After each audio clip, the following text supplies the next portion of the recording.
ይህ የምጽአቱ ድምጽ ነው። የምስራች ታላቅ የመዘጋጀት ጥሪ የበጉ ሰርግ ስለደረሰ ሚስቱም ራሷን ስላዘጋጀች ደስ ይበለን፣ ሐሴትም እናድርግ፣ ክብርንም ለእርሱ እናቅርብ። የዮሐንስ ራእይ ምዕራፍ 19 ቁጥር 7።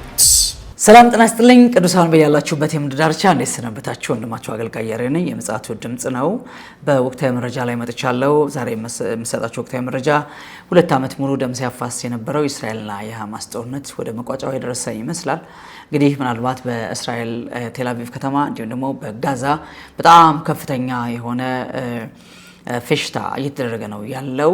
ምናልባት ከ2 ቀን በኋላ የመጨረሻውን የሆስቴጅ ልውውጥ ወይም ደግሞ ታጋቾች ልውውጥ እንዲሁም ደግሞ ከ2000 በላይ የሚሆኑ በእስራኤል የታሰሩ የሞት ፍርድ ሁሉ የተፈረደባቸው የፍልስጤም ታሳሪዎችን እስራኤል ለመልቀቅና እንዲሁም ደግሞ በጋዛ በኩል በሐማስ በኩል ተይዘው ታግተው የነበሩ ወደ 20 የሚጠጉ በህይወት ያሉና ወደ 28 የሚጠጉ ደግሞ የሞቱ አስክሬናቸውን ሐማስ ለመለስ እንግዲህ ውል ተፈራርሟል ማለት ነው። እንግዲህ ፕሬዚዳንት ትራምፕ በዋናነት የመሩትና በእሳቸው አቅራቢነት ወደ 20 የሚጠጋ ነጥብ ባለው የመጀመሪያ ፈርስት ፌዝ በተባለ ስምምነት መሰረት ሐማስ ተስማምቷል ማለት ነው። ለ2 ዓመት ያህል ደም አፋሶ ከ60 ሺህ በላይ ፍልስጤማውያን እንደሞቱ ይነገራል። በእስራኤል ቁጥር እንደዚህ በጣም ቀላል የማይባል ቁጥር ሞተዋል። ከመጀመሪያው ቀን ጀምሮ 1200 ሰዎችን ሐማስ ገሎ ነበር። ከ250 በላይ ሰዎችን አግቶ ወስዶ ነበር ኦክቶበር 7 2023 ማለት ነው። ስለዚህ አሁን ከ2 ዓመት በኋላ ያ ድርድር እንግዲህ ወደ ልባት መጥቷል ተብሎ በመላው ዓለም ላይ በአሁኑ ሰዓት ከፍተኛ መነጋገሪያ ሆኗል። እንግዲህ በዚህ ስምምነት መሰረት በዋናነት አንደኛ የታጋቾች መለቀቅ ዋና ጉዳይ ነው። በሐማስ እጅ ለ2 ዓመታት ያህል የቆዩት እነዚህ የእስራኤል ታጋቾች ወደ 20 የሚጠጉ በህይወት ያሉ 28 ደግሞ አስክሬናቸው እንዲመለስ ስምምነት ላይ ደረሰው። ቀደም እንዳልኩት በጋዛ በእስራኤል በኩል እንደዚሁ ወደ 2000 የሚጠጉ ታሳሪዎች ይመለሳሉ ተብሏል። ግን ከዚህ በላይ የዚህ ስምምነት ዋነኛ ማቀንቀኛ የሆነው ሐማስ ሙሉ በሙሉ ትጥቅ እንዲፈታና የጋዛ አስተዳደር በከፍተኛ ደረጃ በሌላ ኢንተርናሽናል ኃይሎች ዓለም አቀፍ ኃይሎች እንዲሁም ደግሞ በሌላ ሲቪል በሆነ አስተዳደር እንዲተካ የሚለው በከፍተኛ ደረጃ ሚዛን የሚደፋ የዚህ ስምምነት ዋነኛ አንኳር ነጥብ ነው ማለት ነው። እዚህ ሐማስ እንግዲህ ትጥቅ ሊፈታ ነው። እስራኤል በዋናነት የምትፈልገው ነገር ሐማስ የሚባል ታጣቂው አሸባሪ በጋዛ ምድር ፍልስጤም ምድር ላይ እስካለ ድረስ እስራኤል በሰላም አታድር ነው። ሐማስ በኢራን ፕሮክሲነት በዋናነት የሚታወቅ ነው። ኢራን በጣም ብዙ ፕሮክሲዎች ናቸው ያሏት። ስለዚህ እስራኤልን በጃዙር የምትወጋባቸው እንደ ሁቲ ታጣቂ እንደ የመን ሁቲ እንዲሁም ደግሞ በሂዝቦላ በሊባኖስ ያለው ሂዝቦላ እንዲሁም በዚህ በኩል በደቡብ በኩል ደግሞ ያለው ሐማስ ፍልስጤሙ ሐማስ እና ሌሎችም የኢራቅ ታጣቂዎችና ሌሎችም በጣም ብዙ ወደ 7 የሚጠጉ ታጣቂዎች እስራኤልን ሲወጓት ቆይተዋል ላለፉት 2 ዓመታት ማለት ነው። የዚህ ሁሉ አዝማቿ ኢራን መሆኗ ይታወቃልና ኢራን ላይ ሌላ አዲስ ማዕቀብ ለመጣልና ኢራን ላይ እንደው ጦርነት ለመክፈት አሜሪካ በመዛት ላይ ነው የምትገኘው። ነገር ግን ይሄ የእስራኤልና የፍልስጤም ወይም ደግሞ የሐማስ ድርድር በዋናነት ቀደም እንዳልኩት ጦርነቱን ፎር ዋንስ ኤንድ ላስት ለመጨረሻ ጊዜ ለማቆም ሐማስ ሙሉ በሙሉ ትጥቅ እንዲፈታ ትጥቅ እንዲያስረክብና ፍልስጤም በሌላ ኃይል እንድትተዳደር ጋዛ እንደገና እንድትገነባ አስፈላጊ በቂ የሆነ በእያንዳንዱ ቀን በቂ የሆነ እርዳታ ለጋዛውያን ወደ ጋዛ እንዲገባላቸው የሚፈቅድ ፍርስት ፌዝ የመጀመሪያ ደረጃ የተባለ ስምምነት ተፈርሟል። እንግዲህ ይህን አስመልክቶ ፕሬዚዳንት ትራምፕ እሁድ ወደ እስራኤል ቴል አቪቭ ይገባሉ ተብሎ ይጠበቃል።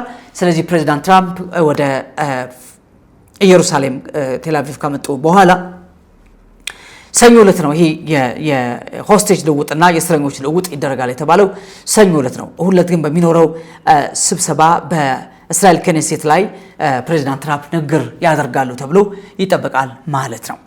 እና በዚህ ሁኔታ እንግዲህ ፕሬዚዳንት ትራምፕ በከፍተኛ ደረጃ ይሄንን ስምምነት በፍልስጤም ሐማስና በእስራኤል መካከል እንዲፈረም በማድረግ በታሪክ የማይረሳ በጣም ከፍተኛ የሆነ አክብሮትን የሚያሰጥ ትልቅ ስራ ሰርተዋል ተብሎ በመላው ዓለም ሚዲያዎች ላይ በአረቡ ዓለም በእስልምናው ዓለም ጭምር በመሞካሸት ላይ ይገኛሉ። ከዚሁም ጋር ተያይዞ የሰላም ኖቤል ተሸላሚ መሆን አለባቸው የሚል ጥያቄዎች ካሁኑ እየተነሳ ነው ያለው ማለት ነው። ለ2 ዓመት ያህል በፍልስጤም ጋዛና ሐማስና በእስራኤል መካከል የነበረውን ደም አፋሳሽ ጦርነት ሁለቱን ሊያግባባ ሊያስማማና ዘላቂ ሰላም ሊያመጣ በሚችል ሁኔታ ስምምነት ላይ እንዲደርሱ ማድረጋቸው የሰላም ኖቤል ተሸላሚ ሊሆኑ ይገባል የሚል ስሞታዎች፣ ጩኸቶች፣ ድምጾች ከያቅጣጫው እያስተጋቡ ነው ያሉት። እንግዲህ ሁሉም በሚባል ደረጃ ዓለም አቀፍ ሚዲያዎች በሙሉ በአሁኑ ሰዓት የሚዘግቡት ይሄንን ነው። ለምን በእስራኤል በጣም ትልቅ ደስታ ሆኖ ነው ያለው።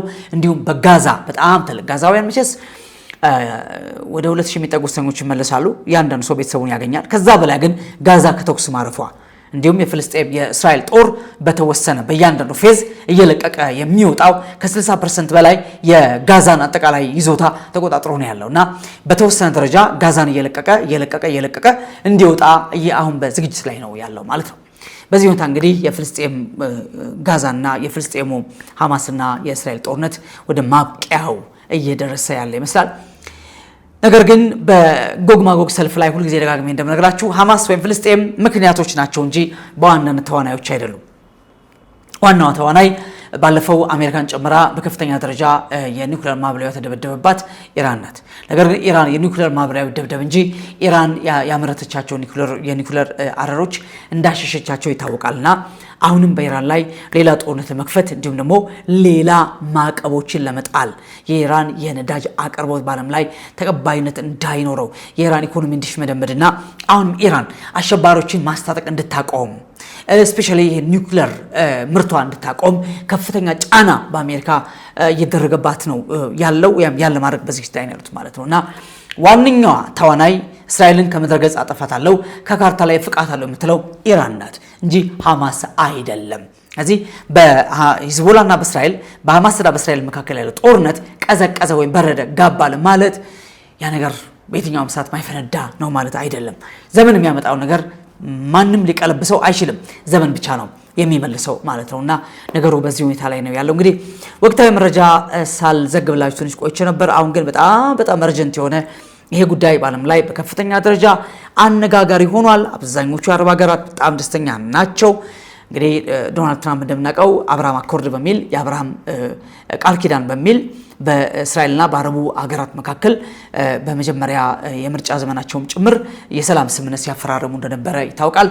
አሁንም ያን ለማስቀጠል በከፍተኛ ደረጃ ተነስተው ነው ያሉትና እንግዲህ መጨረሻው ምን ይሆናል አብረን የምንመለከተው ነው የሚሆነው። ነገር ግን ሰኞ ዕለት ምናልባት ሐማስ ቃሉን ካልለወጠ ባይላ ቋንቋ ትጥቅ አልፈታም ወደሚል ድርድር ካልመጣ በስተቀር በፍጹም ጋዛን ያለ ሐማስ የሚለው የሐማስ መፈክር ጋዛን ያለ ሐማስ ማሰብ አይቻልም የሚለው የሐማስ መፈክር ተጥሶ ሐማስ ሙሉ በሙሉ ትጥቅ ፈቶ ከትጥቅ ታጋይነት ትግል ወጥቶ በሌላ ኃይል ጋዛ መተዳደርበት ሁኔታ ከተፈጠረና ጋዛውያን ሰላም ካገኙ በጣም ደስ ይላል። ነገር ግን ጦርነቱ በሌላ አቅጣጫ የሚቀጥል የሚሆነው ዓለም ላይ በአሁኑ ሰዓት በጣም ከፍተኛ ሶስተኛ ዓለም ጦርነት ስጋት እንዳለ ይታወቃል። ዓለማችን ከጦርነታት በወዝንም ያለን የመጨረሻው ዘመን ላይ ነው። አንዱ ምልክቱ ይሄ ነውና እዚህ ጋር ግን እፎይታ ያለው ነገር የሚመስል ነገር እያየን ነው። በምን ደግሞ እንደሚደፈርስ አናውቅም። ቢዘልቅ ጥሩ ነው። ነገር ግን ዘመን አይለወጥም፣ ትንቢት አይቀለበስም። የዘላለም አምላክ በዘላለም ቃሉ የተናገረው ሊሆን ያለውን የመጨረሻው ነገር ስለሆነ ሁሉ ነገር ከጊዜ ጋር አብረን እናየዋለን። ጸጋና ሰላም ይብዛላችሁ። ኢየሱስ ክርስቶስ ይመጣል። ተባረኩ።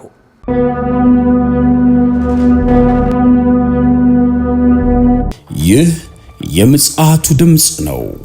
የምስራች ታላቅ የመዘጋጀት ጥሪ። የበጉ ሰርግ ስለደረሰ ሚስቱም ራሷን ስላዘጋጀች ደስ ይበለን፣ ሐሴትም እናድርግ፣ ክብርንም ለእርሱ እናቅርብ። የዮሐንስ ራእይ ምዕራፍ 19 ቁጥር 7